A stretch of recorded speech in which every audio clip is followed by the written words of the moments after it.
মানুহক তেতিয়া চিনি পাই গম পায় বিপদৰ সময়ত আৰু মাটি বাৰীৰ সময়ত আৰু টকা পইচাৰ সময়ত আৰু বস্তুৰ সময়ত গম পাইছে নহয়। সেইকেইটা সময়তে মানুহক চিনি পাবাতো। মাটি বাৰী ক্ষেত্ৰত যিমান ককাই ভাই হ'লেও মাটি বাৰী কেতিয়াও এৰি নিদিয়ে।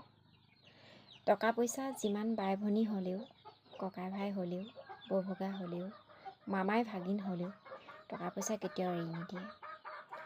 আৰু বিপদ যেতিয়া বেমাৰ আজাৰ হ'ব, কিবা এটা বিপদ আহিব, তেতিয়া তোমাৰ ঘৰৰ মানুহ সদায় আঁতৰত থাকিব, কিজান দিব লাগিব বুলি। কাৰণ ঘৰৰ মানুহে ঘৰৰ মানুহক সহায় কৰিব লাগে যে, সেইকাৰণে দিব লাগিব বুলি সদায় ঘৰৰ মানুহ আঁতৰত থাকে। কিন্তু এই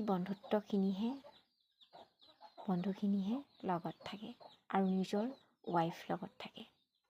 কেতিয়াবা নিজৰ ল'ৰা ছোৱালীও আঁতৰ হৈ যায় বিপদৰ সময়ত আৰু বেমাৰ আজাৰ সময়ত।